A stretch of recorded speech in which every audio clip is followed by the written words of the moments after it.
You are listening to the Pencil and Paper Podcast Network.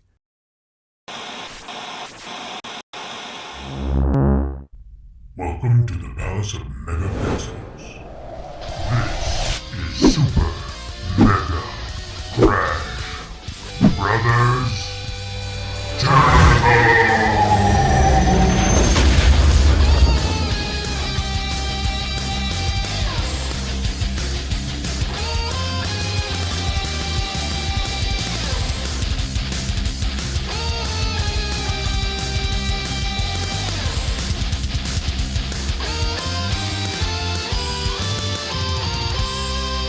Hello and welcome to Super Mega Crash Brothers Turbo. I'm your host, Stephen White. With me, as always, my co-host, Lacey Finley.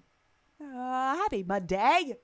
How are we doing? Because It's another day. Mm-hmm. I'm awake. I'm not. I'm here. I know. I'm still We're keeping you awake. sipping on my coffee. I mean, that's. Yep, cheers. I was trying to Cheers. drag myself up this morning. I don't know why. Just your busy bee. My body just. Never get time to just sit, chill, do whatever. That's what we're doing next week. So, by the way, siblings, just so you're aware. Yes. Yeah, next week, it is the Labor of Days, and we will be treating you with a mini, as opposed to a full episode, because I'm gonna go and try to take Gonna go on a little vacay. Yeah, just a little weekend vacay and try to relax. We'll see how that goes, because I'm even trying to convince myself if this is a good idea or not, because we planned to go on a vacay. No. What we're doing in regards to said vacay. So the plan is to leave earlier than usual. So I've got that in the bag. I know what I'm doing there. I don't know what your early. Well, for you, it's already stupid early. How much earlier? The day before? No. You'll get up at like 3 a.m., dude. Come on. I know I would, but Like how much earlier? but no, it's sometimes go like right after work. Like I just get off of work, come home, and gather stuff, and then we just go. But you see, traffic in that direction is terrible. And then by the time we get down there, it's like right in 5 o'clock, 6 o'clock, 7 o'clock for them, and rush hour traffic, and everybody's off work, and it's a Friday, and it's just Friday traffic always is worse in big cities. always. So you get it. It's a bad combination of things. Yeah. And then you're stressed. Yeah. Oh God, yes. The entire drive down there, I'm just like I'm just so done with everybody. Yup. So I figured we'd leave early. And even if we can't go to our destination as of yet, we could still just take in the sights around town. Doesn't have to be anything. We just find something to do. Right. Now, I plan go down early, and then whenever we can get to where we're going, go there. Have a whole day Saturday and relax, and then maybe come home Sunday, and I'll still have the Monday to come home to and just like have a day. Decompress from the vacation. Right. Yeah. Well, see, I got family down there, and they are just like, hey, you can always stay till Monday. And I'm just like, do I want to? Because then I got to drive in the traffic on Monday. Yeah. I don't know. Which might be kind of bad because everyone will be coming back on Monday because it was a 3-day weekend. I don't know. I'm with you. I'd probably leave Sunday so I could have Monday. Yeah. But I'm like at that age now where I'm okay with telling people I'm done being sociable. This is my limit. Yeah. So I'm leaving now. And, I don't want to be rude. We don't get to see that family very often. You But don't get to see them, yeah. at the same time, I don't want to come home. Like, I like to have my day before I go back to work. Well, how long's the drive? About 2 hours. And so it's not I guess if you could leave, well, if you wanted to sleep in too, I don't know. I was like, that's not too bad. Honestly, 2 hours. I would just maybe drive back early morning, then maybe Monday. I don't know.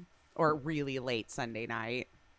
because it's only a couple hours. I don't know. I was thinking like 4 or 5. In that case, I'm like, just do it the night before. But if it's 2, maybe if you did it like late Sunday night, like maybe 8 o'clock, you get home about 10. That's still not super late. You could probably even start a load of laundry if you needed to. So that was going, and then go to bed and sleep in on Monday and do whatever you want to do. Yeah, see, that is the other thing too. Having, like laundry to do, making sure that, if I had anything to do with yard work, I need to do that, make sure it's done. Little things, Yeah. Yeah, that might be what I would do. It's just like leave late on Sunday night. Because Sunday nights, generally, traffic isn't as bad in general. I'll think about it. I don't know. Yeah. I haven't figured I don't know. Just a thought. We used to love to do overnights when it was really long because the traffic would be lighter because people would be in bed. I can't do that anymore. But back in my 20s, that was the plans. But So I wanted to ask you, and this probably may seem like the oddest place to ask this question, considering where there's another podcast for this. Did you ever watch the movie Orphan? I don't think so. Ah, dang it. Okay.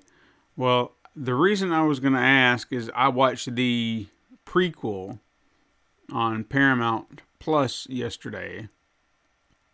I was kind of surprised by it, to be honest. Is it this first kill? No. Yeah. It was actually in theater. Well, that's the one that's actually out, like just came out. Okay. All right. And there's one from 2009. I see. Okay. But I watched it last night just because I remembered the first one, and I was like, it wasn't bad. I probably hadn't watched it since I watched it, but it was just like, oh yeah, I know the story of that, and cool.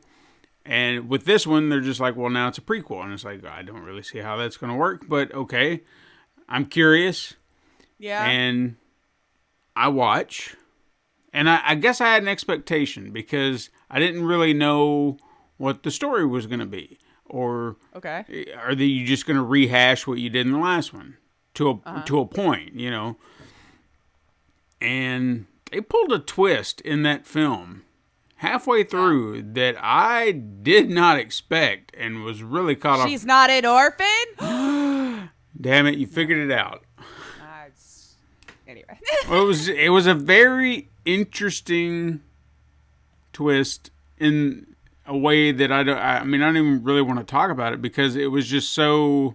Don't want to give it away, yeah. Yeah, because how have we never thought... It was one of those that I was like, that's a good one. Like a really good twist. And this is the first one, right? You're talking about? Well, 2009? no. The newest, First Kill. Oh. It just came out. Okay. So, I would... I'm just recommending it. I kind of want... Katrina swears up and down she didn't watch the first one with me. I could have swore she did. But she's like, no, it wasn't me. And I was like, all right, fair enough. So... I kind of want her to watch those with me because I've been surprised by it twice now. I mean, if you don't know the twist in the first one, I'm not going to spoil it here because that was like, I didn't. Also good. Your expectations are not that. you know, when the big twist comes out, it's like, no shit. Like, you're like, your brain's just like, holy crap. Yeah. Nice. All right. Well, now I have to just for that unique little spin on it here. So I think it's good. I'm recommending it. And did you ever get around to watching She-Hulk? I watched the last one with the Hubs. Okay. He was already ahead, and I was like, "Can I jump into here and be okay and not super lost or anything?" And he said no. It's a different tone than I was expecting for some reason, even with it being Marvel. I don't know why. But I guess I should have figured from Ruffalo's version now, of the Hulk. And then, interesting. I think it's funny. I like the timing. I like what they're doing with it. She-Hulk lawyer. I know it was a comic and all this kind of stuff, but look, I didn't read all those. I get to learn through the Hubs and watch the shows. But I think it's a little weird with the CGI the whole time, though. I'm trying to separate it, because it looks good. Don't get me wrong, but still, there's always that uncanny. There's always something a little off when we're zooming in on the face, and you could see just very little bits of like, well done, but you could still kind of tell. And I don't know if I'm gonna be okay with staring at that a lot.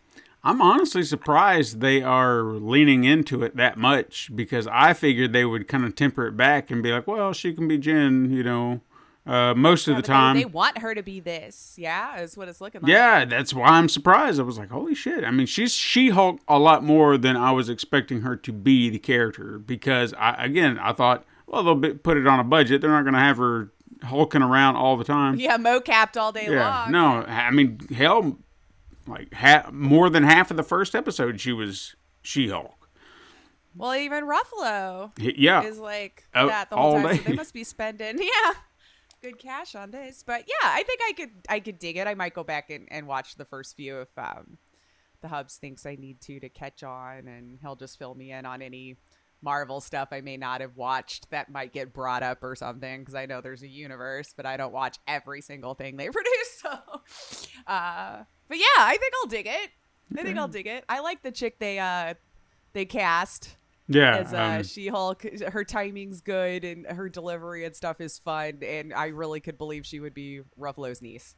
You know, like the version of Hulk he's created. Cousin. Huh? Cousin. Oh, sorry. Cousin. See, there you go. See, I don't know the lore. I'm just like, they were talking. I knew they were related, and I caught the last episode. Now, cousin. Sorry. Related. This might be a deep cut for some people. I'm sure not. David, I'm sure he'll be on point with this. But, you know, after seeing who She-Hulk's dad was, I kind of want to see Uncle Balky. Did you see who her dad was? Who? I feel like I wasn't paying enough attention. His name was, or his actual name is Mark Lynn Baker, who played Cousin Laddie in Perfect Strangers. Cousin Laddie. Oh, really? I didn't pay that much attention. So now we have to have Uncle Balky, you know, coming in. I mean, just think about it. It'd be awesome. I'm trying to think of what he would say to the She-Hulk if, obviously he would have to do the catchphrase. Like, I'm trying to think of something to kind of lead up to that. I don't know it well enough to help play. I'm sorry. I don't know. I would totally play this scene out with you. He was like, hey,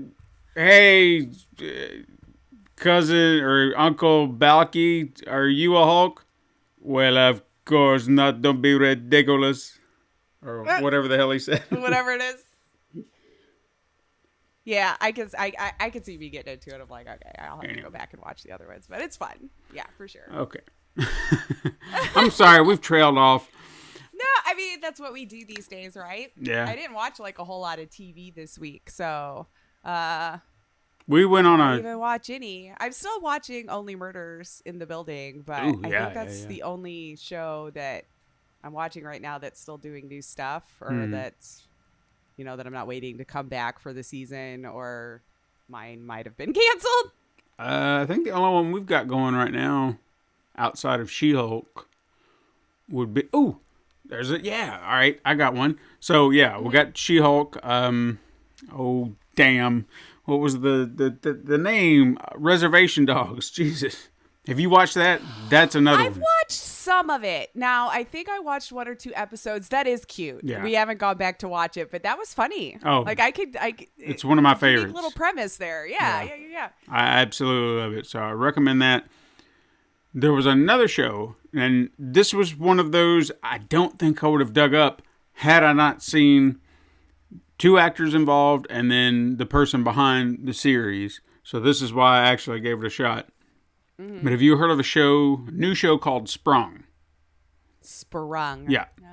One of the reasons you might not have heard about it is because it's on Freevee. Do you know what Freevee is? I think I've heard of Freevee, but I've never, I don't think I've ever ventured. That's not one that you've sent me like movies on before or something, no, is it? Freevee, okay, no. Freevee used to be IMDb TV. Oh, then yes. So that's how I would watch Night Court. Right. So that's how, like, they did their name change, I guess, when Amazon really kind of integrated and bought them out or whatever the hell they did. Took over everything. And So this is a Freevee original series. So it might be the very first. I don't know shit about Freevee or IMDb TV or whatever. So you will have to endure a commercial. But if it's only one show that I'm watching that has commercials, I'm okay with it. Yeah. But it stars Garrett Dillahunt, which I don't know if you know him by name, but I guarantee you've seen him in something. Yeah, you know me in names. He was. Yes, I have seen this gentleman before. Yeah. Yes. He's in it, and Martha Plimpton from.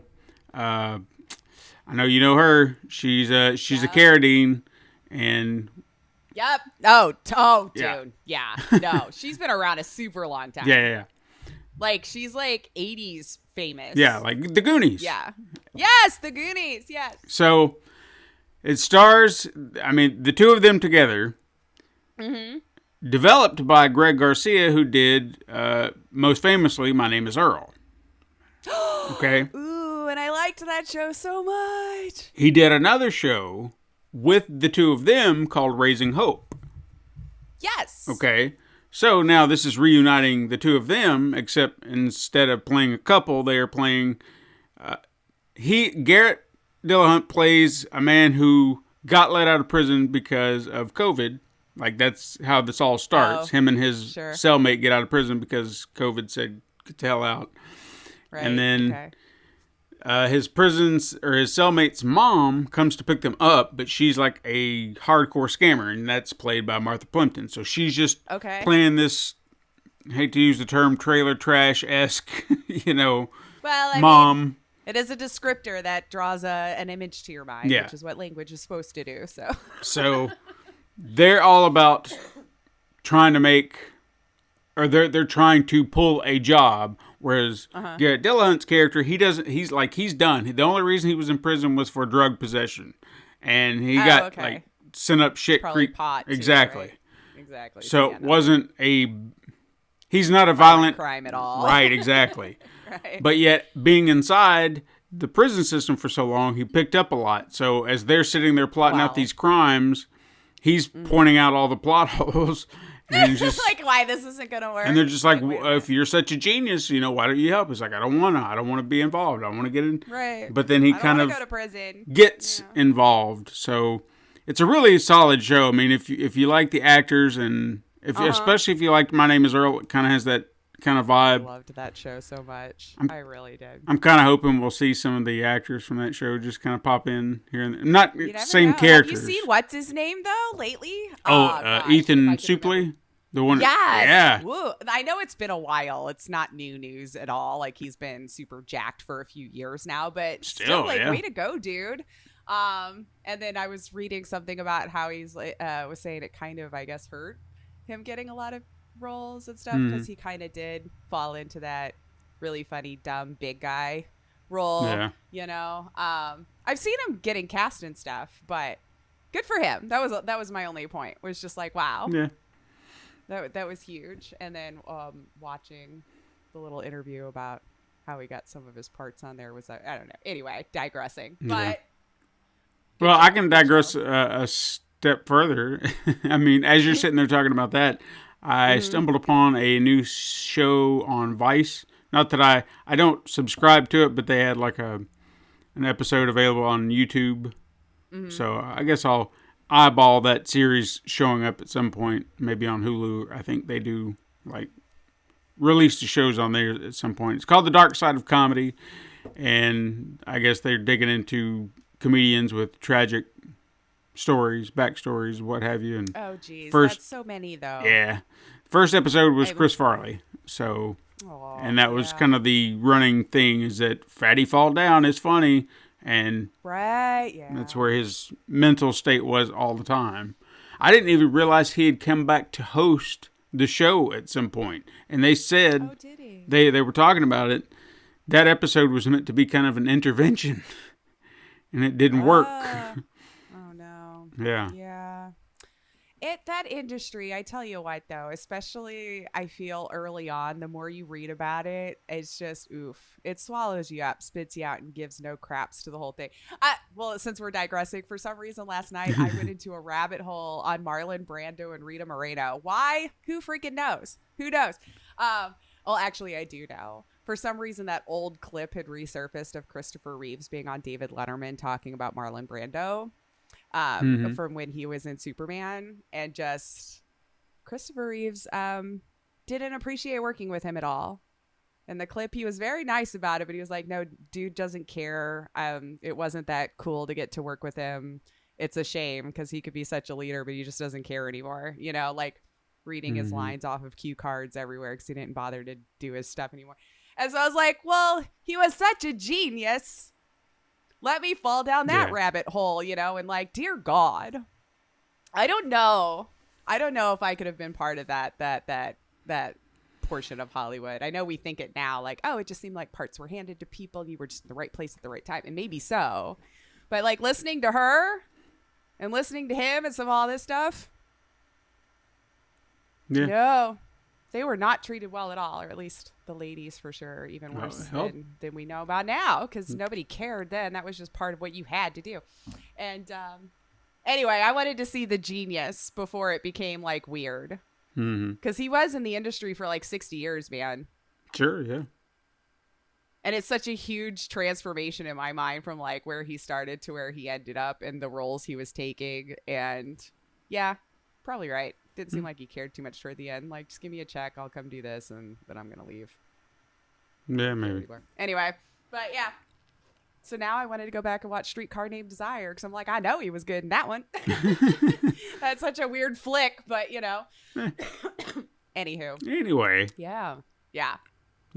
Were you playing anything this week? What have you been playing? Well, nothing I can chat about just yet, but I have been playing something. I did want to kind of gripe about this because we were talking about Ethan Suplee. Kind of made me remember The Quarry. It was on sale this weekend on Steam for like $40. I was gonna pull the trigger. I'm like, $40 seems fair to me for this sort of game. Didn't actually notice this before until I went to go buy it yesterday and then decided not to. Freaking 2K Games added de novo DRM to it. And I went back and I was like, did I overlook this on the other Supermassive games? I feel I would have seen this because I have a really hard time with you telling me my single player game has to be online 100% of the time. I just have a really bad time with that. There's nothing really that great coming out of this de novo. I don't want it on my system anymore. And no, I didn't have it on Man of Medan. I didn't have it on, Little Hope or any of the other ones that I played. So 2K, GG. Now I'm not sure I'm going to buy it on PC because I don't want that crap on my PC anymore. I know that there's no real evidence of it, but I mean, I need to stay online. That's 100%. You could be killing my solid state drive because you're constantly writing things to it. Performance has been known to lag because of needing to constantly be online. Like they've cracked other games and have noticed that, hey, the performance is actually a little bit better. There's just nothing good from a gamer's perspective about this. And I'm kind of pissed that they decided to do it. Oh, and that led me down the rabbit hole. Switch is getting the de novo. What? So GG. All your Switch games? Yeah, it looks like they're coming over to there. Great. That's just great. Well, we should have known with Nintendo, but still, you're going to do that to all of your games. I don't know. I don't know that I can. There's plenty for me to do. So I guess I'm not going to bother with it because it has to be 2K. That was the only difference I could tell between all of the games because the other one was Bandai Namco with the other ones. And then The Quarry is 2K publisher. So I'm bummed. Do I just cave, I guess, and get it on the PlayStation? Ugh. Yeah. I just really wanted to play it for a reasonable price. And then that was the first I noticed that they added de novo to it. So I don't know. I don't want to put it back on my PC. I can remember back in the day when I used to have that before I even understood what it was. Because EA was really good about throwing that crap on their games, without me even knowing. And then your whole computer would start to go to crap because you didn't realize this was constantly always running and causing issues. And so I learned my lesson 15 years ago. And could it have improved? Sure. But all of my research doesn't look like it's gotten better. to where people are okay, yeah, go ahead and put that on my game and have everything else separate. So I'm sorry. I just wanted to complain about that because I was excited. I thought I'm going to buy this right now. $40 is reasonable to me. This is what I'm going to play. And then I saw that and I walked away. I can't do it to myself again. I'll just get so upset. So I understand. Stop it, 2K. I know you don't want piracy and all that kind of stuff, but this is worse. Like, I feel like I'm really leasing my game then at that point. Because if my internet goes down, I can't play. Screw you. It's my single player game. Yeah, exactly. Like, I can't get on board with people doing that to me anymore. And then there's something I just want to ask, and I'm hoping you can explain it to me. Okay. What is this meme that I've been seeing going around, such and such, but it's 2007? I don't understand what people are doing. They're like Spider-Man, but it was 2007, or this thing, but it was in 2007, and these little clips of the show, and I don't understand why, but it was 2007 means. What happened? What? I don't. I should have bookmarked one so I could show you, because like I was trying to look it up. I'm like, I don't understand what this is, but I see it on everything. Like, people post a video of anything, but it was in 2007. Like, I'm expecting to see something different in there, but is 2007 really that far away that I'm gonna notice a difference? But it's 2007. Let's explore it, Dava. Okay. See, here's what I just found. Matt Reeves, the Batman, but it came out in 2007. Transformers, they just Valorant, but it's in 2007. Okay, so all these clips, films, television, sports, reimagined if they had been made in 2007. The clips always usually focus on the climactic scene of that particular show or film or sporting event, and ends with the song "What I've Done" by Linkin Park. Okay. Oh! So kind of like where that used to be the go-to thing. I don't put sound on a lot. So.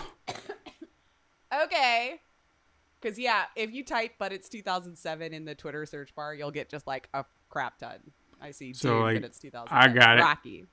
Okay. All right. So if you look at the thing, it's the it's the last shot of The Godfather where Diane Keaton is looking into the office at Al Pacino, and Linkin Park, the music's playing over the clip. That's the joke. It's about this overused song being used in these scenes. So it's the song. Yeah. All right. That was the through line. Okay, and then they shut the door. That was good. Oh, shit. Okay. Okay. So we're going to have to go through this now? So. Yeah. We'll get to games in a minute. So as soon as the song was playing, the little piano as she's watching all this unfold, and then as the door is shutting, that's where the music's and as soon as it shuts, and then Godfather logo pops up on screen. Like, you have to see that. That's absolutely not what the Godfather needed to be, but then it was, and it's like, yeah, that's 2007 for certain. Okay, now I get it. Because, like, here was the Rocky one as soon as he went to hug him. In the end.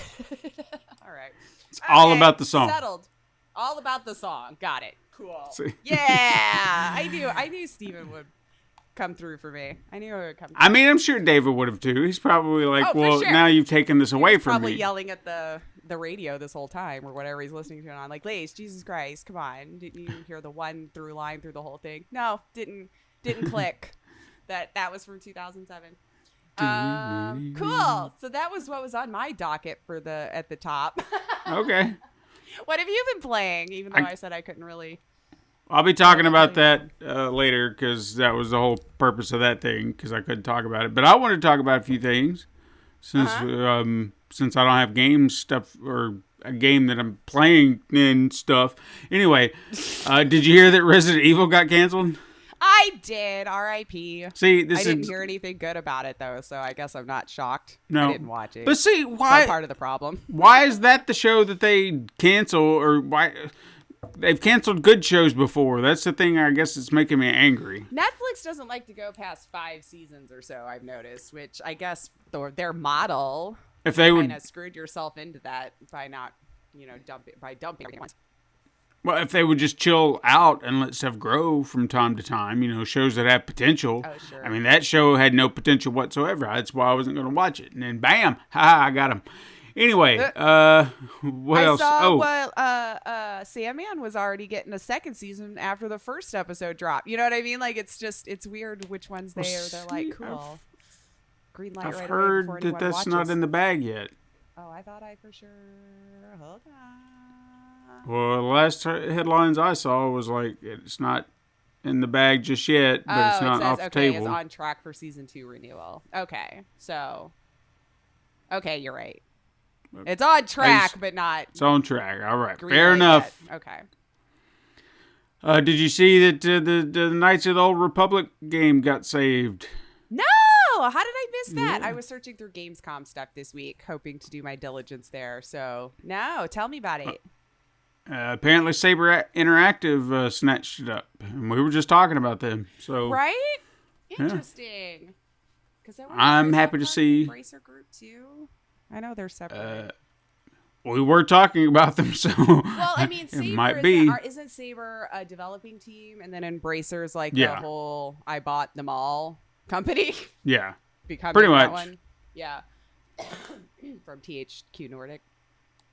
Mm-hmm. Yeah. Well, yeah, we were worried about that. I was wondering if that was, especially all the crap they went through.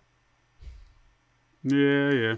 But hey, at least the game is saved. I hate it for the others, but maybe they weren't all that great in the first place. Yeah. I don't want to judge, but apparently something went wrong.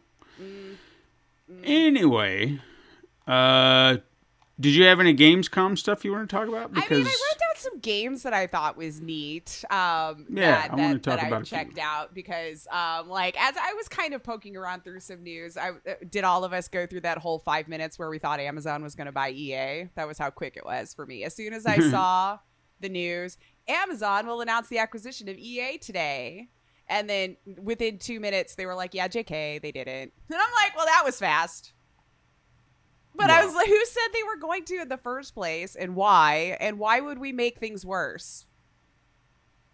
I'm just saying, Amazon to buy EA, Jesus Christ. Just kill the company at this point.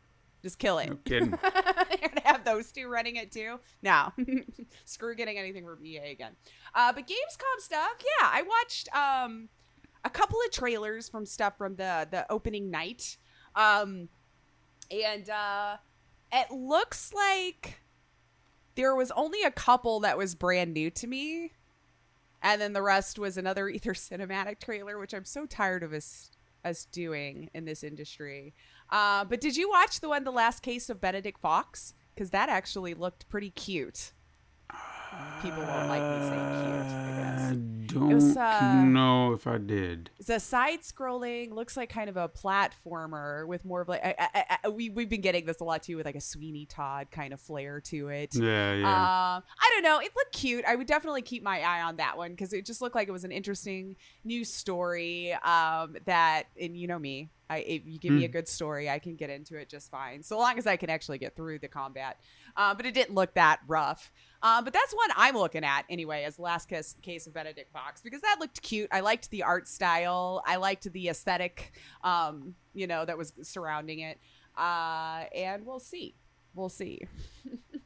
I'll have to actually do some searching for that one because I thought it would just kind of be there in the videos.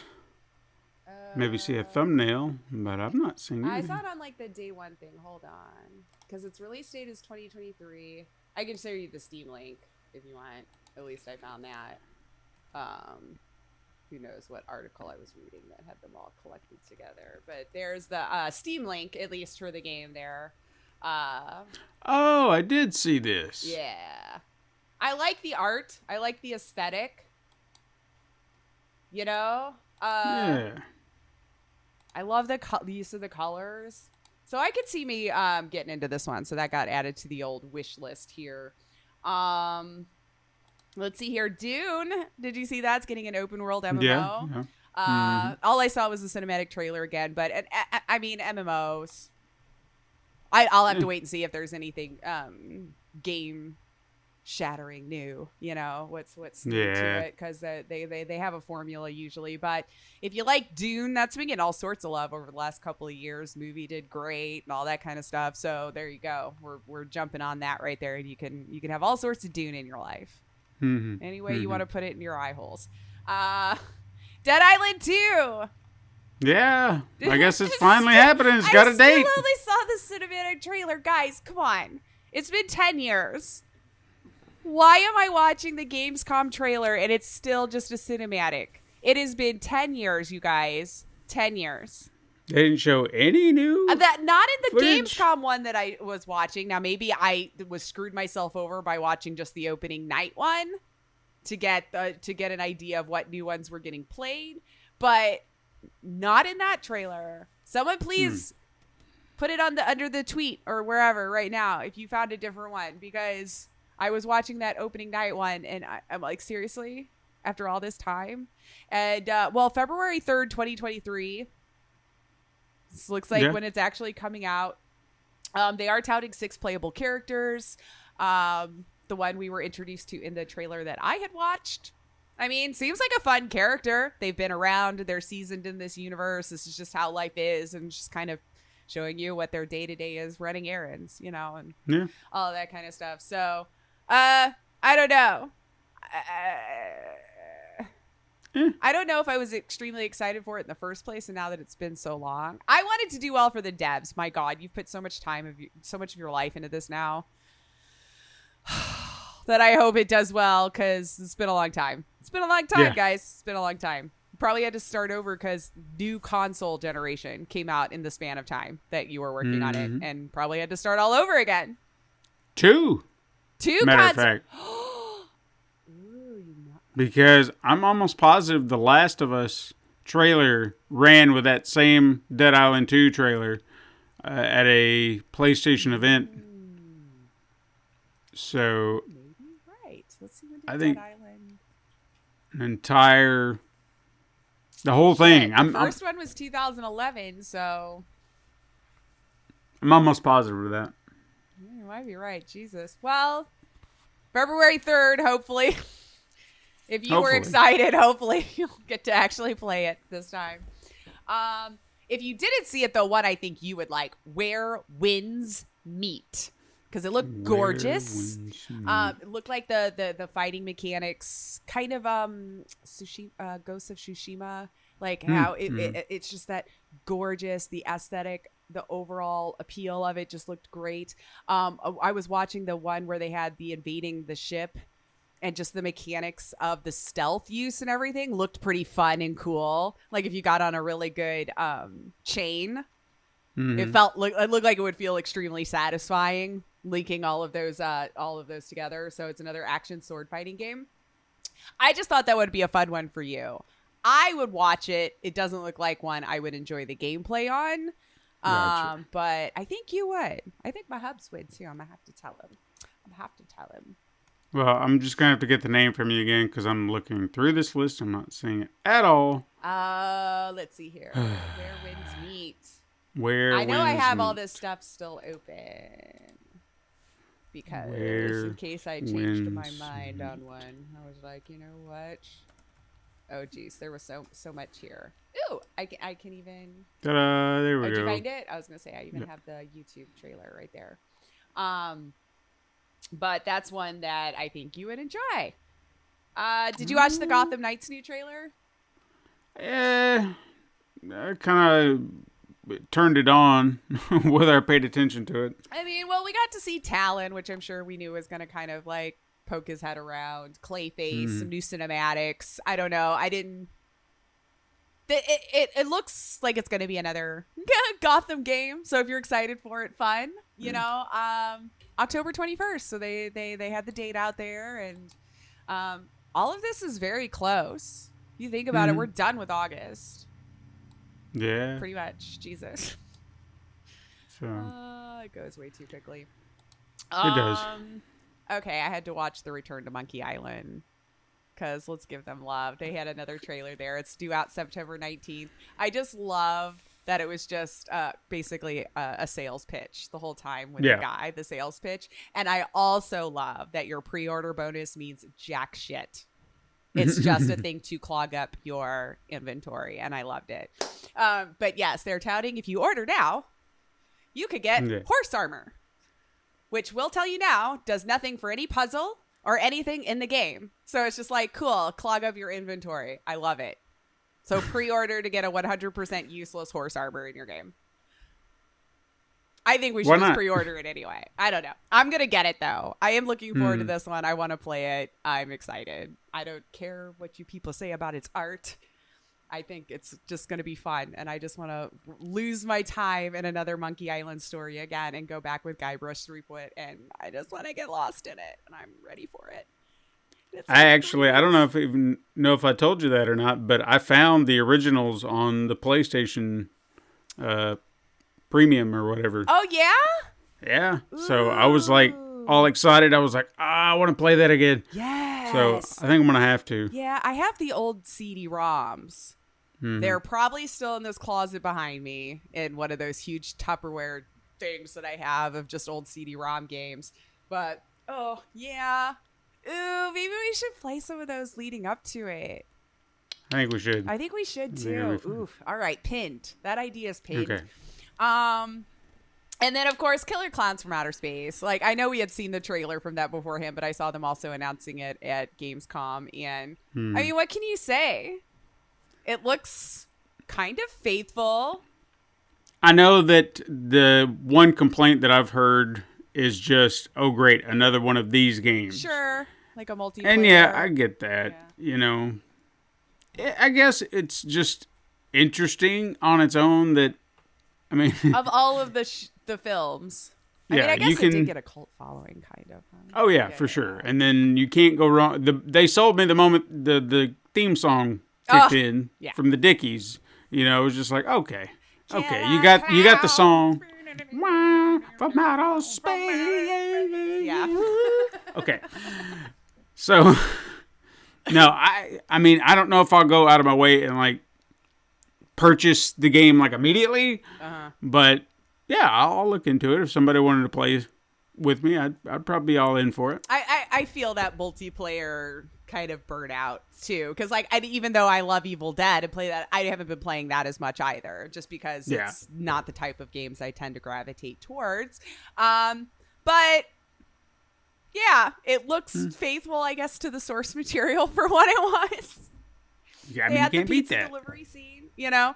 So just a small part of me now wants to kind of go back and watch the film, because it's probably been decades since I have, honestly.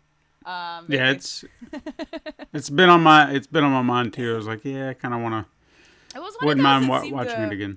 Resurface every few years when I was growing up, you know, and then nothing for a very long time, and then here we are. So,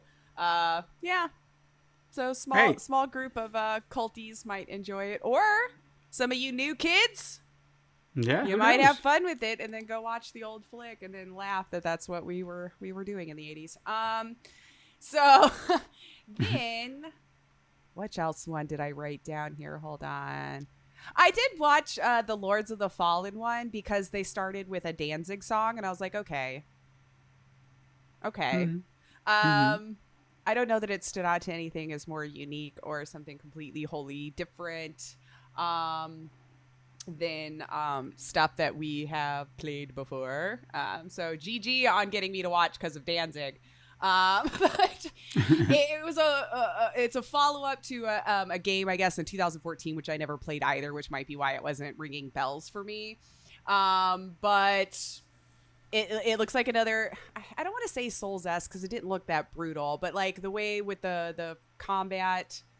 Well, didn't really see combat, I guess. Again, I'm trying to. Was I seeing gameplay? Was I seeing just a trailer? Because they are looking pretty similar now, which is good. But then if I don't know, so I try to look for that in-engine recorded kind of nonsense, so I can be like, okay. But then outside of that, I don't know if the rest of them really looked all that interesting. It was more like an update on some other games, like another update on The Expanse, the Telltale series, which if you like those types of games, I think will do really well. I didn't watch The Expanse, but my God, the following it has. I've heard it's just amazing storytelling and science fiction, and kind of a shame that I hear that big of a praise for it and it was canceled. Yeah.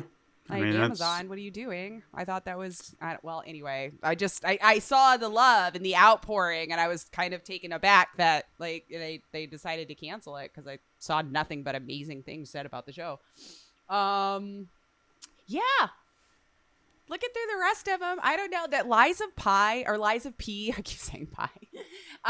Like, I'm really intrigued by the premise of it. Definitely not one I want to play. Mm-hmm. But that premise really is intriguing to me. I like the dark Pinocchio feel. I don't know. Right. Yeah. So I don't know if you got to catch up on that one. It's just like another more of a trailer. Yeah. Mm-hmm. I was looking at it. Trying to think if there was anything that... Because I was trying to find stuff that would be, I don't know, new. Right. I mean, there was some. There were brand some, new IPs. Like, there was this one that kind of caught my eye called Fall of the Porcupine, and it's like a hospital drama with animals. How did I miss this? Okay, hospital drama with animals. I'm already there. I used to love soaps. Okay. So it seemed interesting. So I'm going to kind of keep my eye on that one. There was another one called Lou's Lagoon, which I love the art style and everything about it. But the problem is that I don't know what the game is. Oh, well, that's you know, like I'm looking at it and I'm seeing this character walk around, and they said this is a gameplay trailer, but I'm like, yeah, but what are you doing? Like, I don't know what you're doing specifically in the game to make this gameplay trailer.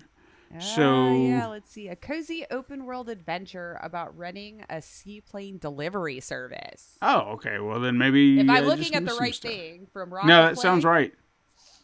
That sounds right. Ooh, this looks like one I would play. Yeah, it just has a nice aesthetic to it. Yeah, dig it. Customize your character, discover new islands, harvest goods, solve a family mystery. Ooh. And work to keep an adorable island community afloat. Yep, wish list, right there. See, look at that. Look at that. Yes, I like these. They're so cute. I don't know. That might have been all that I saw. Well, I mean, I know I saw other stuff. It's just I was trying things that were really just like, ooh. Yeah. You know, that didn't look like everything we've seen 100 times over. Right. There was also another one, but I thought it was more for me because I also understand that I can go into those really cutesy, like turn your brain off kind of games and lose myself for hours because I got to turn my brain off to be comfortable. But hold on. I might have deleted it because I was like, nobody's going to care but me. Well, that's not true. They're creating it. Park Beyond. Where it's looks like you're also building a futuristic amusement park. And I mean, the aesthetic, the art style was fun. It kind of looks like Roller Coaster Tycoon. Not really, but you get that feel that that's what you're doing is you're building this theme park. But it's the theme, the rides are more futuristic. So maybe they fly off the track and in through some holes or something like that, or the cars split up and then come back together, you know, things that would totally not in reality be safe. But here it was cute. So I'm keeping my eye on that one because I just enjoy those types of really chill kind of management games that isn't, you know, I'm not going to die if I walk away from it for 5-10 minutes, you know. So that one looked cute to me and one that I'm keeping an eye on. All right, well, I just found another one I want to keep my eye on. Yeah. It's called Planet of Lana. That looks like a game I could get into. It's like a side-scrolling platformer. Kind of reminds me a little, maybe not as slow and sluggish as like Another World. You know what I mean? Yeah. Because it's that kind of... controls seem like they're kind of loose, not as tight, where you could just feel like you're sluggish moving. You know what I mean? Like where it's got some weight behind it. Yeah, there you go. Okay, yeah, I'm looking at. Ooh, I do like the art style. Yeah, it's got a very unique art style, Ghibli-esque, if you will. Yeah. I think that's the word they're using. So. Ooh, I like. Is that a little cat? Or a little alien. Alien I cat, think maybe? it said an alien of sorts. I didn't. Ooh, I do. I dig the art. Yeah. So okay. yeah, I'm in for that. But no, there were a lot of games that came out. So There sure were. It was a lot, and I'm always happy for it. Don't get me wrong. I love new happy games. It's like my Christmas this week, guys, because Immortality, the other FMV that I've been following from Sam Barlow for several years now, August 30th release date. I got that coming up, so I'm excited. I like me some Sam Barlow. So yeah, I'm looking at my week, and I'm like, ooh, I'm getting some FMVs this week. So good for Lace. Good for Lace. And it's coming to Game Pass, which I never really saw. I'm gonna buy it because I do that with his stuff because I want him to keep making things. I mean, I'm sure they make money off of this too, but the FMVs I like to own. I keep those I play a lot. So that's coming out. So I might be chatting about that next week. Okay. Yeah, we got some new stuff coming to Game Pass, guys. So you should go check it out. Not a sponsor. They put Death Stranding on there. I'm still not going to play it. It's like I think the universe keeps going, but Lace, and no, not interested. Leave me alone. I mean, I want to check it out just out of sheer curiosity, but there was not a thing in this world that was going to make me buy it because I just I can't. I respect it. I respect that storytelling. I respect his hierarchy in the game world. To each their own. To each their own. Do not tell me I have to babysit a child throughout a game. No, it doesn't sound like fun. Anyway, so yeah, that's going to be my next week. And then I wanted to say there was another FMV that was coming out for Lace here too. I say for Lace, like they're doing it specifically for me. They're out there for somebody. You are their target audience. It's for you. I know. Like I saw, Rupert was, you see he's lending his voice to one. He's playing some puppets. I think I did, yeah. Yeah, so like I'm stalking my FMV actors now. Well, not really. They posted it. I'm allowed, right? Yeah, that's the kind of the kind purpose. Of the whole point, right? Because they were trying to do some crowdfunding for it. But yeah, now I'm probably just rambling. But those were the only games that I saw on Gamescom that caught my eye that I was like, all right. And then the other stuff I could chat about later. Okay. And yeah, I was just checking my wish list here real quick because I'm like, I know there was another one. I feel like all of my FMVs come out at the exact same time. It's kind of hilarious that they're all like at the same time, like at August, September. Maybe they just all get started at the same time, and then this is just how it is. But maybe I'm just a liar. Maybe I've just had such a full week of going through them all that I was like, there was more in there. No, maybe not. There's one I keep waiting to get cheap, but it's just not, which means it's probably good, so I should just get it. Because FMVs are usually not that expensive. Yeah. This one's $50. Now, but I have to admit, it's Japanese, and usually theirs are so freaking good and well acted that it's totally worth the price. Because they're the only ones that I've seen really like put a price tag over $20 on there, and I'm like, really? But you know what? Every time I've caved, I've not been disappointed. I've not at all. Like the acting is just amazing. The story is usually just so ridiculous and fun that I'm like, all right, fine, take my money, you know? So I might just pull the trigger on it because I've had it on my wish list for over a year and it's not budging. And for an FMV, like, really? You're not budging? $50 for quality. I guess so. Like to not even hit a summer sale or something, you know what I mean? I find it very weird. But I might just do it because I've been waiting long enough. Quit being cheap. And it's in 4K if you want it to be. Anyway. See, you're paying for 4K. And I don't have 4K monitor, though, at the moment. So that's lost on me, you know? It's just good, just HD sometimes. It's like, but it's there if you ever need it. It's true. That's true. Anywho, that's it. That's all I got. Complaining about De Novo, learned about the 2007 meme, talked about Gamescom. That was my full day. Okay, well, that's all I got outside of talking about what I got to talk about. Huh? So if you want me to talk about it, I'll talk about it. What? On to the headliner?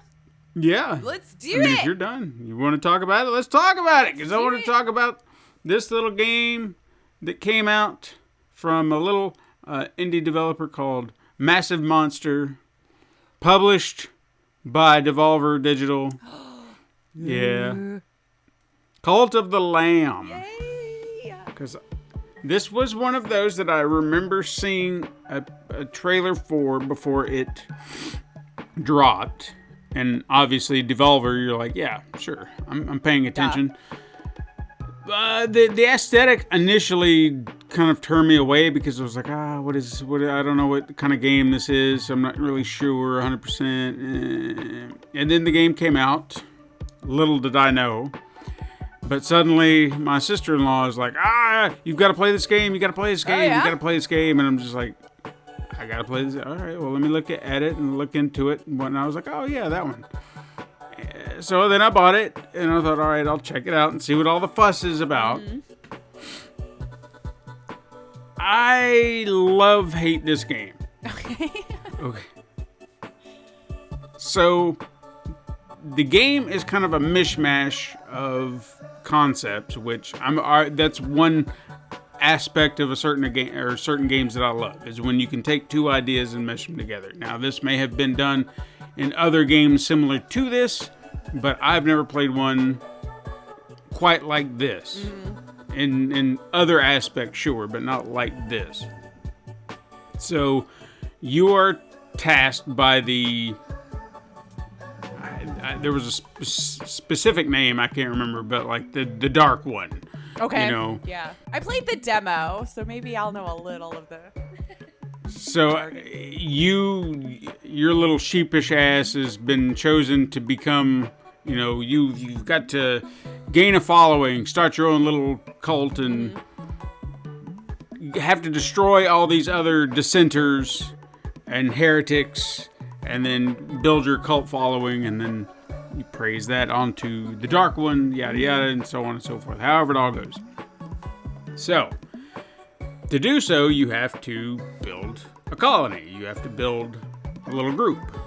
But you also have to go on missions. You have to go take care of the dissenters and the heretics. But you can also find other people to join your group. So that's how you gain followers. And there's other obvious ways you can gain followers. Sometimes they'll just show up. Sometimes somebody else recommend that they come in. Whatever it may be. And then you kind of grow from there. Mm-hmm. And however many people you have in your cult then kind of help you progress, because there are a certain amount of people you need in your cult to open said doors to a new area. Okay. It's like an MLM. And yeah, for the combat section anyway. And when it comes to the combat, we're talking about what they're calling roguelite. Now, there may be other games like this that because I've said it before, I avoid these kind of games for a reason. Yeah. Because I just don't care for them. Fair. So, the roguelite or whatever term, because I still don't know which is right. I think light it's or like. roguelike. Okay. Anyway, the combat in this is not bad, or at least it's not frustrating in the way that it could have been. It can be frustrating because everything is based on your playstyle and the weapon you get. Sometimes you can get little daggers and they're just pop, pop, pop, pop, pop, like, real fast. Quick. But you DPS. have, less damage. But then you can get like a huge hammer or an axe, and it's super heavy and very slow to swing. Sure. But you will obliterate whatever you hit with it. Mm-hmm. So you have to kind of manage which play style are you playing. Are you going like fast and, just quick, or slow and calculated? So but you don't have a choice in the weapon in which you get initially, because each time you enter a new area for combat, you are selected one weapon and then one curse. Curse is kind of like a magic spell. So you have fervor to build up as you beat enemies, and then that way you can kind of use those out.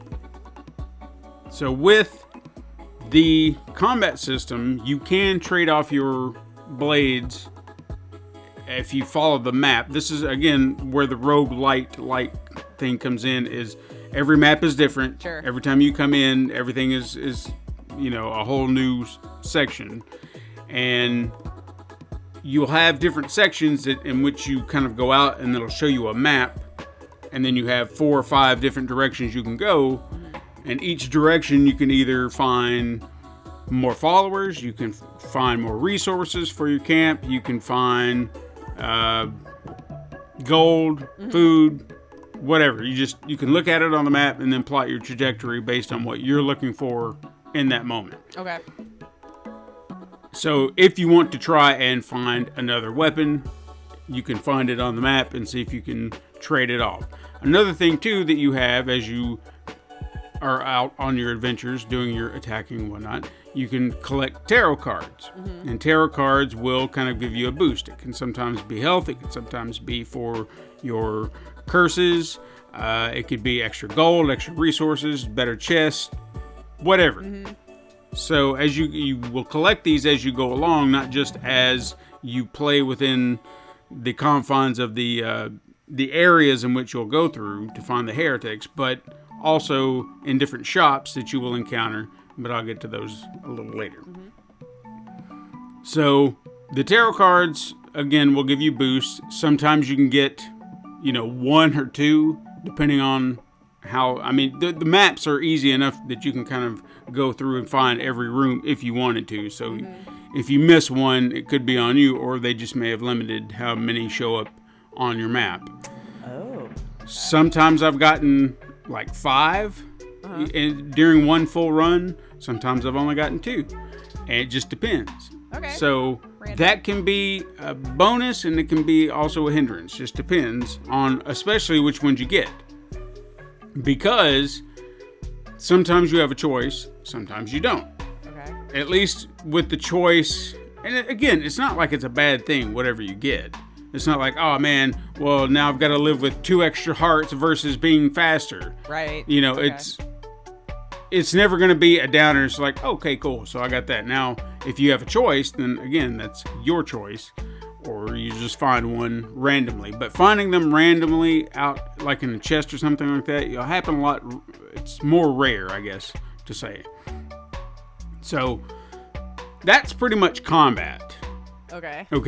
You go through. There's a map. You fight. Boom. And then at the end of every map, could be different. Yeah, each run can be different. You'll have different weapons to start with. Different curses you can try. Some curses are really awesome. Some I don't really care for. But again, the choice can be iffy at that. You'll end each area beating a big boss or a mini boss, however you want to look at it. And then you've got your super big boss. That's the person or the heretic you're there to. I don't know why I keep calling them people. They're demons. They're demons, yeah. Well, at one point, maybe. Yeah. So you'll have your big boss that you have to defeat, and then that will again help your cult grow, and then you'll be able to move on in story progression, pretty much. And then you can obviously, if you go through a second time after you defeated that big boss, then everything will now become harder, because they're mustering strength, and you can just continue through and play as long as you want. Going through this map and collecting resources and whatever you want to do. If that's what you want to play, how you want to play. Nice. The challenge is there. Yeah. And I'm really trying to stay focused here on the combat because I want to make sure that I cover it. Is that a bigger chunk of the game? Not really. Oh, okay. Because from the way I play, and other people may be able to figure out a way around this, but for me, I found myself struggling to balance both sides of that play coin. Because for my money, the cult is where you will find you're spending most of your time. And it may not be something you do intentionally. It's just something you do as a reaction. Because you see everything going on, and you're like, well, the mission is not important right now. My cult is important. I've got to make sure that they're taken care of, and then I can go out on adventuring. But then every time you're ready to go out adventuring, they need something else, and you're like, well, shit, I've got to babysit these people. Gotta make sure they're fed and watered and whatever. Demons. So as you start your cult, it's a big, big area. There's, plenty of room to play and adjust and decorate however you want. So you'll start off very small with a lot of room, and you'll start to kind of put together some basics. Okay, you need a shrine. You find your shrine, you place it wherever you want. Then you're going to need a church, and then you're going to need all these little things for your people. So you begin building these. Now, as any town builder, well, you need resources, you need money. So that's where this starts to come into play. You need to go on adventures to get resources to start with. Obviously, this will change as you kind of grow your cult. I don't know why I want to say other words other than cult. Your family. Building cults here. Yep. I found a lot of my time spent here because you want to make sure that your cult is well maintained. You want to make sure everybody's doing their part because they're supposed to be helping you. But you know how people can be. Yeah. And you just got to give them a swift kick in the ass. Be like, hey, let's do something. But you'll start with a shrine. You'll start with a building chest and a sales chest. So if you can sell resources, you can do that. You build everything. But as you're building your cult, you will also kind of receive faith points. I guess it'd be the right term. Like if they pray together. Yeah. Faithful. Inspiration. That's what they call it. I knew there was another term they were using. So you'll gather inspiration. Inspiration will kind of be like a leveling system for you and your cult. So you'll find yourself like anytime you do a sermon, which you do in your church. That's just a way to kind of build everybody up and kind of raise the faith. And over time, as that builds up, as you earn inspiration from your flock, then you can unlock maybe a new weapon skill or a new curse skill that you'll take out on your adventure. So your weapons will be stronger than they were prior, or so on and so forth. So that's a leveling up system there. Then with your cult, I want to call it a town. Yeah, you do. Damn it. Because which is the cult in the thing? Your little village. Yeah. As you gain inspiration points from the big shrine, which everyone will kind of pray to, then you can unlock new buildings, new structures for your town, for your village. Okay. So that's where you start to find things to earn more inspiration from your followers. You can build farms, have little plot lands. You have to build kind of a barn within the same structured area. So, and this is something I didn't realize up front. You'll have a barn if you want your followers to tend to the garden in which you're planting. You have to build it around the barn within a certain block. Like trap them in? No, it's more like kind of giving them an idea of where, like the if you're gardening. constantly putting it in their face, they'll be like, am I supposed to do something with that? It's like here's the workstation is the barn. Everything around it is, this is what you need to work in. Okay. Because I had, gardening plots outside and away from the barn, and I noticed they weren't getting touched. And I was like, well, what the hell is this shit? Yeah. And I was getting mad at the followers. I was like, hey, there's stuff over here you need to, there's work. Chop, chop. And then I realized, no, there's a block of squares in which you have to be within, then they will work at it. And I was like, okay. So then interesting. Okay. I figured that out. Always good to keep that in mind. And then you can upgrade that stuff too to help why am I struggling with words? Not the flock, your crops. Crops, okay. Crops and flocks. Yes, the flock is creating the crops, hopefully. They will take care of your crops. You can do other things to kind of help them grow faster. You'll get better crops as you kind of go along, because early on you'll have stuff like berries, and eventually you'll get mushrooms. Once you start getting cauliflowers and pumpkins and beetroot seeds, I think is what it is. Then that's where you're able to kind of make better recipes. Now, that's another thing. You've got to feed your flock. So if you feed your flock, you have to. Well, you should. But when you do, it's like I'm seeing you're a leader now. Anyway, you need to be very careful about what you're feeding them, because I didn't realize what I was doing first thing. I just thought, oh, well, I just make food and I'll make all this stuff and then they're eating. I didn't realize that they were bad meals. I was just making one of everything. Variety. Yeah. And tossing them out, and I was like, there you go. And then suddenly people are throwing up everywhere and dying. And I'm like, what did I do? Apparently I made them some terrible food. Sure. Like a bowl of poop. You can make a bowl of poop. Oh, and they'll just eat that, huh? Yep. Yeah. You can actually cook up followers should one die, and you get their meat. That you can make just them seems eat. resourceful to me, but okay. Yeah. But if the people find out, they're going to be, freaking out and all that stuff. That could be a point. Yeah.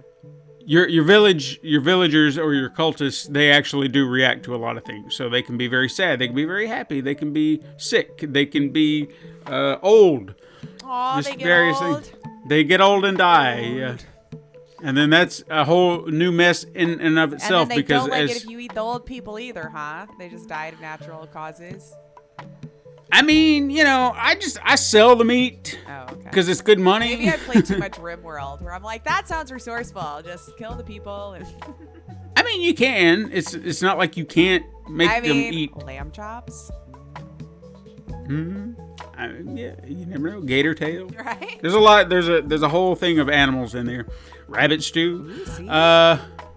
So that's a thing that you can do, but be very wary of that. Now, also another thing to do, as I mentioned, if you make them something they don't like, they will get sick. If someone dies, they will get sick. Now, when I say sick, they'll just sit there and look at it and be like, and then throw up all over the place, and then you have to clean that shit up. You can get a janitor or a janitor station, but it's just, you're there, just clean the shit up. It's faster. Yeah. Because he'll have to go over there and grab the broom and then come back, and it's just like, I'll just do it. But will they do that while you're out collecting new cultists? Oh, yes. Okay. Oh, yes. So People will die. People will make messes and all this shit while you're gone.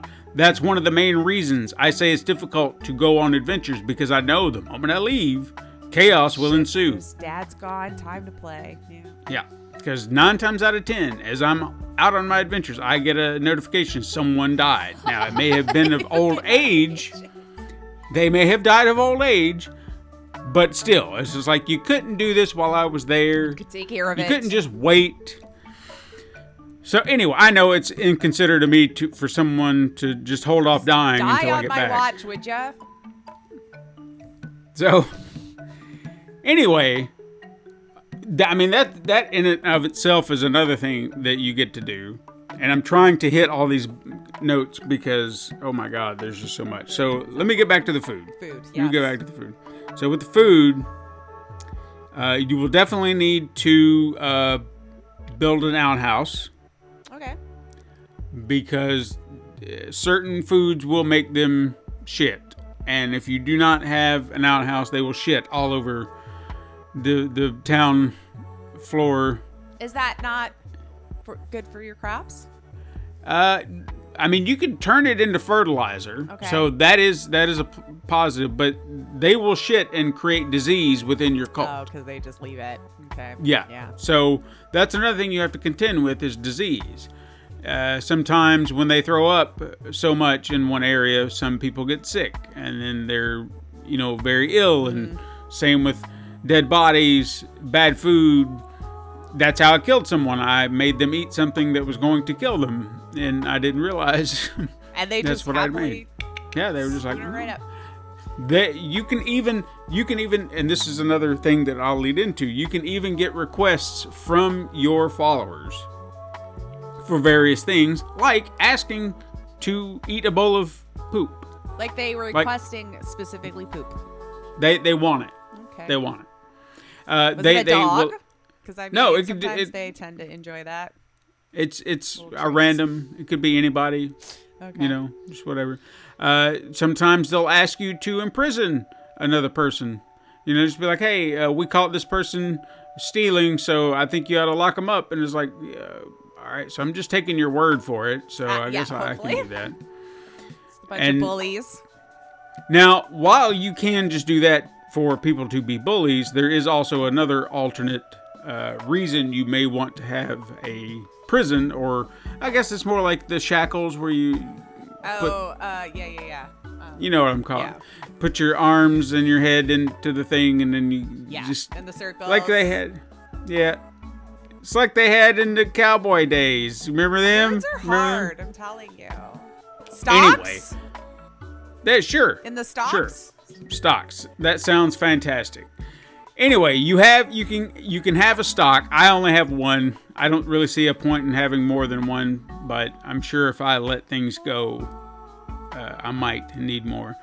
Anyway, so with the stocks, sometimes you can have a dissenter. Someone who, like if some things happen to where your faith levels drop, certain cultists will have issues because each cultist has their own personality. So some may be just loyal followers. They don't give a shit. You know, that they're do whatever. You've got some that are lazy. You're that my won't guy, work. man. What you say, I got you. Yep. You've got just certain people who get sick easy. You've got people who love getting sick. You got it just depends. Masochists among you. Yeah, you can take a look at each cultist as you get them. You'll see what their traits are. And it's just something to be cognizant of. I've never turned anyone away from like having bad traits, and yeah, I was just like, I'll deal with you as time goes on. I'll deal with you. Yeah. So it's a good way to kind of get them in, but it also kind of plan out your strategy because again, you have to deal with the dissenters. So dissenters, if someone in your cult just decides I'm going to go around, they'll go around chanting, their eyes will be red, and they'll just be like, wah, ah, ah. Just pretty much trying to tell everybody, you're a false prophet, you're no good, whatever. You just take them over to the stocks, lock them up, and then re-educate them. Oh, and then, okay. they're going to remember who's God around here. I just didn't know. Let me help you. Yeah. So you have that. Where I've said people dying, you can, I've created my own little graveyard. I've got tons of tombstones at this point. Oh, jeez. I hate to say that, but it's true. But yeah, you can make just a simple little grave. You can build a headstone for it later on if you prefer, which I recommend if you're going to do that. And I don't know if this is a glitch or whatnot. Well, that's another thing we're going to get into. But I would build a plain body pit, and then that would kind of be the grave. But then I thought, well, I'll upgrade it with a gravestone. Mm-hmm. But when I did that, it would remove the grave and then build a new hole. So it was like my original grave went away, and then now a new grave is there. And I was like, but there's a body in there, and I was just trying to put a headstone on it, and I'm not sure how that. I don't know. It was a weird. While you were out. Yeah. Someone tried to slip one in there. But yeah, that's something you can do. I mentioned your church. You can do sermons every day to kind of keep everyone's faith up. But the other thing that you're actually doing in there are mandates you can have. So as you're leveling up, that's another thing that you have. You will collect, I can't remember what they were called, like little doctrines. That's what it is. So as you collect 3 of these little tablet pieces, you'll create a new doctrine. Now that doctrine is selected by you. There are 5 tiers to the doctrine. And it's essentially you have a choice between A or B for each one of these doctrines to kind of help build your cult up. Okay. And this will allow you to do rituals. So depending on which choice you have, I mean, that's it. You're locked in. So if you go this way or that way, whichever choice is yours, that's what you get. And then, so you have to kind of think about that as you're going through. It's like, what is going to benefit you? Will this benefit your play style more than this will, or so on and so forth. The rituals are something that you can do to kind of help your boost morale, or maybe even set up different things like marriages. You can do weddings. You can do. You can appoint people to kind of be your faith enforcer. But the one that I probably do the most is you can have funerals. So anyone that dies, you can actually have a funeral for them, and people can kind of come in. Feel better that we respect our people. Okay. So that will help kind of raise the faith up. Other things that they don't like, I mean, you can do fasting. If you need them to just stop worrying about eating. Yeah. Stop worrying about the poop for a minute. I need you to do other things. Yep. On an opposite end of that, you can actually have a feast, but I think that was actually part of one of the other choices that I had. So feast or famine. You either, either, one or the other. Yeah, give them a good feast, or do you make them fast? And I think I chose the fasting one. But there are a handful of others you can sacrifice. If you just needed to. And you know what? I even thought about this. History just needs sacrifice from time to time. What can I say? Well, I've come to this conclusion that maybe I just need to start sacrificing the old people. I know they're going to die. They're already on death's door. But yeah, maybe. So I'll just be like, hey, you know what? I don't have time to build you a grave right now. So if I could just sacrifice you to Cthulhu or whoever's reaching in from the depths of hell, hey, it'd be fantastic. Yeah. We just do that for you. But it's not just your town. I'm trying to think of making sure I'm hitting all my beats. It's not just your town. Like I said, there were other surrounding sections in which you can go visit. So you'll meet people along the way. The first one is a character named Ratu Tatau, something like that. Anyway, he tells you about some things, and you'll actually encounter him along the way. He'll kind of give you challenges. Like, hey, in the next room, don't roll out of the way, don't do anything, just, stuff like that, and I'll give you a treat. And you're just like, okay, I like how this guy's going. Yeah, I like where you're thinking. But you will find other civilizations that will not really be your responsibility, but you can earn other things from them. This first group that I ran into was like near a fishing town, and they wanted a couple of crystals. Now, there will be an area in which you can adventure on where you'll find crystals. That's another thing with your adventuring. Some areas only have certain resources. So within one area in which you go adventuring, that's where you can find crystals. You're not going to find them anywhere else. So if you need them, you're going to have to go back there. Another area, you get silk. It's only found there. So unless you're lucky to have one of your cultists help you out with that, which I'll get back to in a minute, that's, you're going to be SOL. Right. So here at this group, you can kind of take care of them. They also have a little shop area out in, like, as you come in, you can buy other tarot cards. Now, when I say you're buying tarot cards, you're kind of collecting these as options. So if you've got a new tarot card, that will then become part of the draw that you can get as you start another adventure. Okay. So when you're offered tarot cards, that one could show up, that one could show up, and so on and so on. So that's why you want to collect the tarot cards, so they'll show up. They'll also have decorations for your main cult or your town. Jesus Christ, I'm just going to call it a town. That's I don't know why I'm hesitating. Know what you're talking about. Your cult. It's a town. The cult town. You're putting together a town, a village, if you will. Anyway, so you can find a bunch of decorations for your village if you want to decorate, if you want to be fancy about it. In this first section, there was a guy who teaches you how to fish.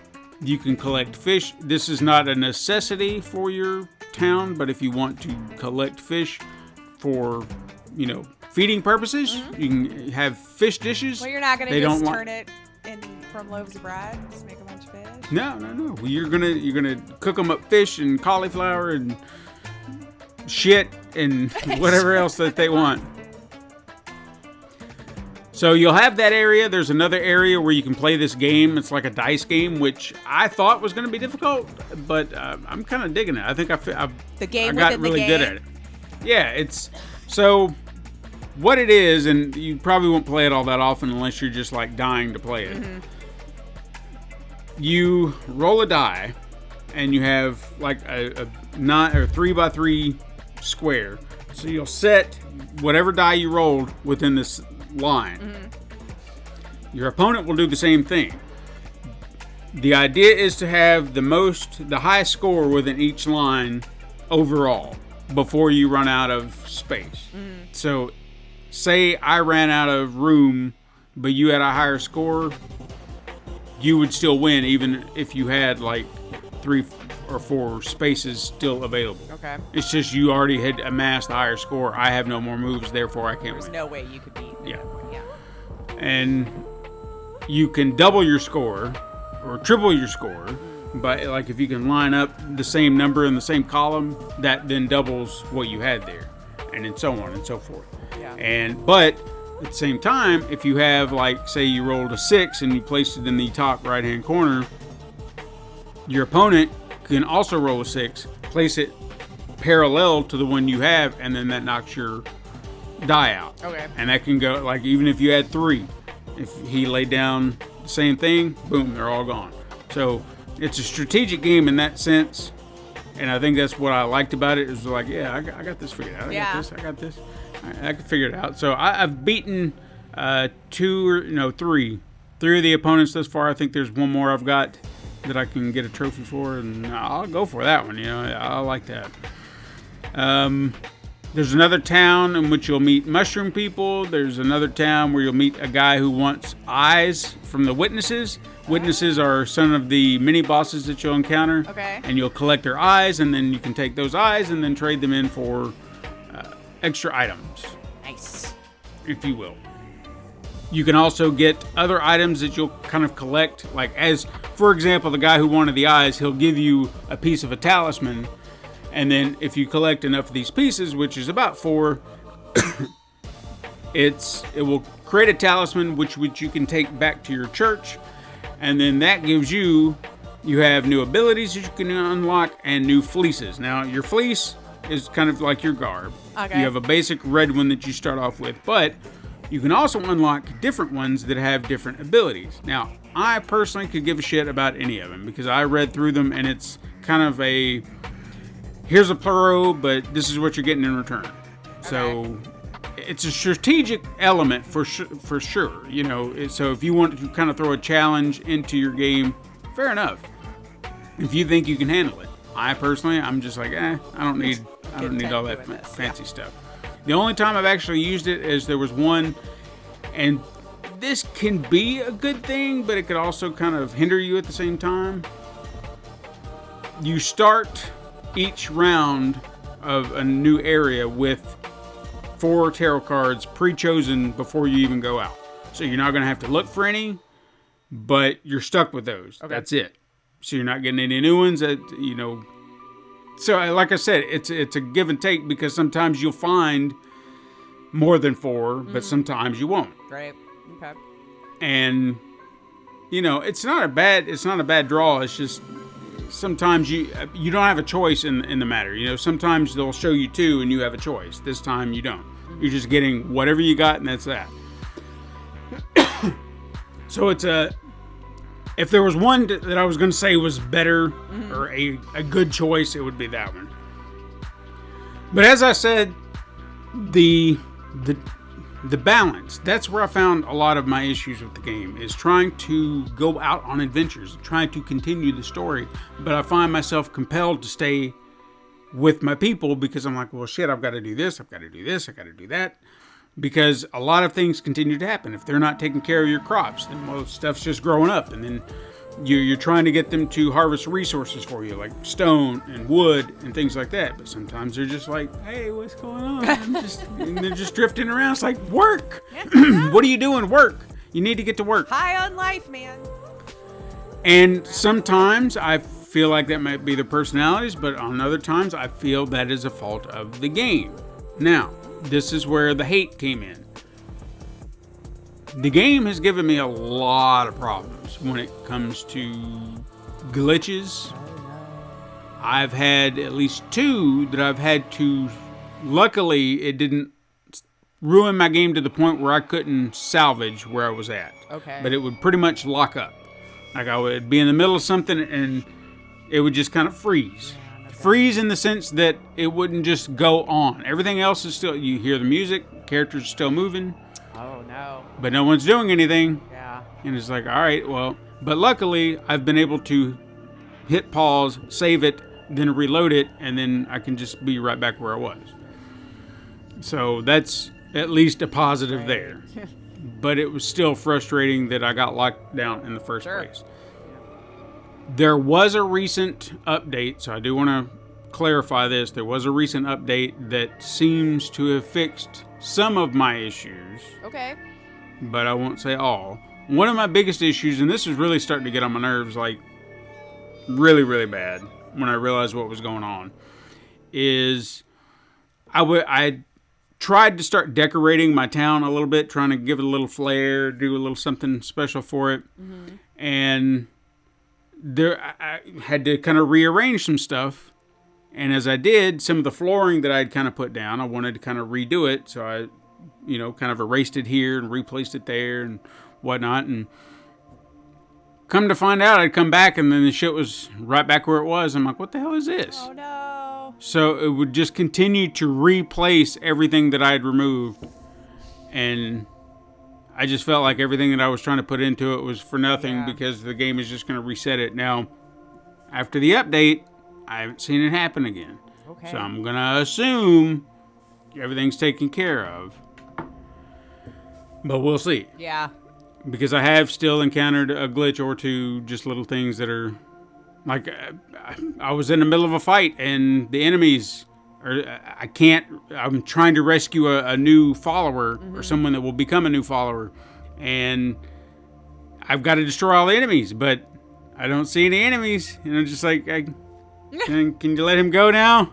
Everybody's dead. Music and stuff. So Yep. Shut And that it's down, just... or... No, nothing's happening. Aww. I'm just like, okay, well, this is bullshit. Yeah, that's unfortunate. So, yeah, that's been one issue that it's given me is I just, the little things like that, even something that really shouldn't be this bad. And I honestly cannot understand why it's this bad. Load times are really not that bad, but when it comes to, there's this moment in your cult when your villagers go to sleep, when it gets nighttime, but as soon as a new day starts, the game will lock, like freeze momentarily, like it's trying to get over this humongous hump. Yeah. And then it'll just kind of kick back in. But that's as soon as a new day begins while you're in your village. Like it's really struggling for this, like to load all up. this. Yeah. And I can't fathom what it is. Because the rest of the game runs just fine, or but something needs to be optimized in that area that is causing the hang up. Because you can be in the middle of something, like you'll be sitting there picking vegetables or whatnot, and then that happens, and you just feel like you're caught off guard. And it's like, I don't know what to continue to do because I can't. It's something about that. Now, that's just digressing. That it's like probably something with the day-night cycle that they need to add into the code there, that it's just like to seamlessly move over. But perhaps.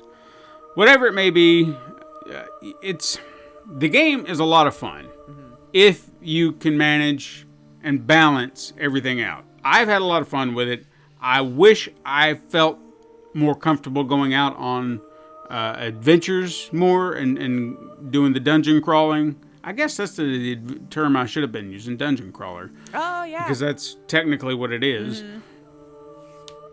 But I always feel compelled to stay with my flock because I want to make sure that they're taken care of. But even though I get angry at them because they're not doing anything, they're just being a bunch of bums. I'm just like, hey, come on, It's like with your guys. kids, right? Yeah. You know, you don't like them all the time, but you'll always love them. They're not doing what they're supposed to. So, if you have kind of an something, either one of these that you really kind of like, maybe you could find someone that would, maybe you could do like a 2-player scenario. Someone goes out on an adventure, somebody takes care of the farm. I was gonna say, I does think that would be Katrina like cool. dungeon crawling? Have her do the dungeons, and you can take care of the block.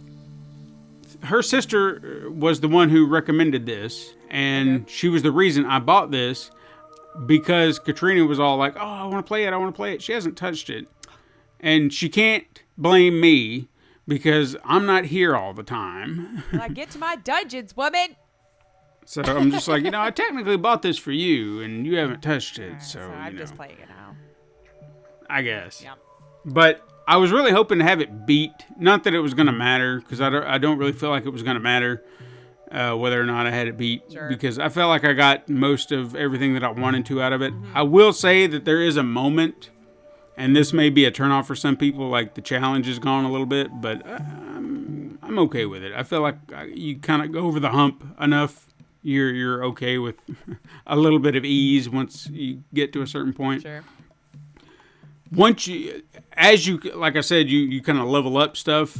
At some point, once you're leveled for everything that you spend your inspiration on, you don't need it anymore. So your inspiration now becomes money, which you'll always need. Okay. So when you reach that maximum level and you start getting money as opposed to inspiration, your building woes will pretty much diminish almost immediately, because you'll find that you always have plenty of money. You can use that money to try and apply to more resources, whether it be for wood, whether it be for stone, whether it be gold bars, because you need gold bars. And you need to process your money into gold bars, which you'll need to build some larger structures like houses. And that's something you definitely want to do, because that's another thing. You'll get people bitching. It's like, well, my house fell down. It's like, well, build it back up, you fool. Why do I have to do everything? But I think I buried the lead, especially because I kind of glossed over the whole shit aspect. Oh, yeah. With people shitting. Yeah. They will shit a lot, and you will need shit to even build a house. Oh, is it like your clay? I guess. Ew. Because you start with sleeping bags. That's what the basic bed you can build for your followers. And then you build them a tent. But the tents apparently fall down every once in a blue moon. And so you've got to go back and fix them. But you can build them a permanent structure with a house. But for the house, you have to have poop. Okay, well. And I don't understand why you need, because wood, stone, maybe gold, but why poop? Yeah, I mean, that could just be a quirky thing for the game. Like, if you wanted to try to make me think it's the cement or whatever. Look, I'm not a builder. Whatever that stuff is they put in between the bricks. Maybe they're trying to tell you it's the poop. But I don't know why you'd want to smell in a poop house. I know people can adjust to a lot of things, but yeah, no, gross. I don't know. It's probably just because to make you go, why would I want poop in my house? Yeah, there's just a lot of poop. There's a lot of poop. But yeah, it's a fun game. I had a lot of fun with it, playing it. I always found myself kind of going back to it, going like, oh yeah, I want to keep playing this. I'm going to see where everything's going and maybe try to get through this next dungeon, because you will. You want to progress. You want to do these things, and damn if they just keep holding you back. And like, I feel like there's another area that I haven't even gone to yet that was on my map that I need to go to. I don't remember. Because you'll have, like I said, there's other places on your map you can go that you can check out for different things. And I feel like I never went to that spot. Damn it, I'm going to have to do that. Yep. All right. See? So, well, at least they made an addicting game, right? You're wanting to go back. Now you're thinking about it. I am. I see the look on your face. So, like, ooh, if I got this done and this done at this time, I could probably play. Yeah, and for somebody, again, that doesn't really care for the roguelike aspect of it, I mean, it's not so bad that I can't deal with it. In fact, I don't even know how I pulled this off. This is one of those, got a trophy and didn't even realize how you did it. There's 4 trophies in this game that have to do with, or 8, I guess, as a matter of fact, that have to do with the bosses. One is to beat them, and one is to beat them without getting hit. Oh. Somehow, I did 2 and didn't even realize it. Oh, wow. Well, good for you. But the third one, because now that it's in my head, and I'm just like, ooh, well, maybe I ought to try this one. I have no idea how the fuck you're supposed to get it off this third boss, because he's like one of those gun shooters, where the bullets are just coming out of every direction. Yeah. And it's just like, no. Yeah. No. That sounds like it's too hard. Yeah. Doable, but hard. Not for me. Sure there's a way. Damn. People who are very well versed in like Super Meat Boy, I guess, or those really brutal platformers. Yeah. They're like, I know how to not get hit. Me, I run right into them. I mean, I tried my best, and then I was just like, well, I don't have time to dick around with this guy, so. I mean, I really don't have anything else to say. I feel like I've been rambling enough about it. I was trying to hit all the right beats about it. There's probably some things that I missed. I recommend it. Mm-hmm. Be aware of some glitches, but I'm hoping that for most people, at least on the PlayStation, most of it has been patched up. But again, I've still come across a few nitpicky things that they could still work on. So check it out if you want to. Maybe if you need to wait until it's dropped down a little bit in price, go for it. It was probably about $20. I feel like a $20 game, $22, $25. I think I got it for $22 because I think it was a PlayStation exclusive, or not a exclusive, but one of those PlayStation sale. Plus discount or whatever. Yeah, it should $24.99 on Steam, so roughly $20-$25 wherever you go, I guess. Cool. I mean, it sounds fine. Give it a try. And it sounds like I would also be the type to get more into taking care of my cult than necessarily going out to a provider like the bringer backer. And I don't think it's a bad thing either. Do you think you could play a long time that way without having to go into the dungeons? Like if that's your play style, for sure. Then that's just your play style? Like I would almost bet you could probably level yourself up without ever really having to go into a dungeon. Interesting. Okay. I mean, obviously the reasons you would, especially that early on, is you need money. Yeah, well, yeah. And you're going to need a way to get resources, so you might have to do that. But it's if you could sustain something for just a little bit without having to go, I mean, you could really level yourself up. Yeah, because that would be the area that I think I would be most into, and I do seem to play. I remember playing with that a little bit in the demo. Nowhere near as in depth did it go to there, because as soon as I died, the demo was over, and I'm like, okay, well, uninstall, we're good. Excellent. All right, well, that's our show. Don't forget, you can hit us up sometime on Twitter at Super Mega Crash, or go to Instagram to view the weekly icon art Steven puts his time and love into. Also, send us an email to supermegacrash@gmail.com and support the show by liking and leaving reviews on your preferred podcast app and going to patreon.com/Pencil and Paper Productions. And you can also go to youtube.com/Pencil and Paper Productions for just more wonderful, lovely content.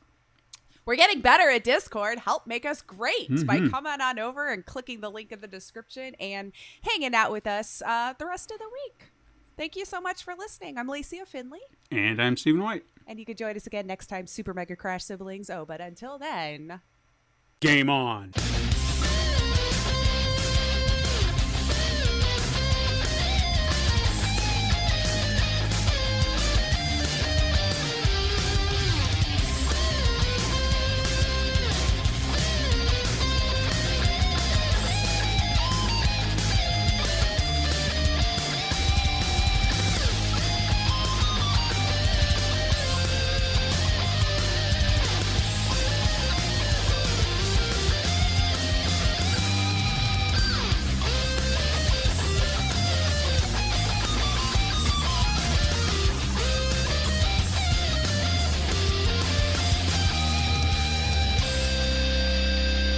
This has been a Pencil and Paper Podcast Network production.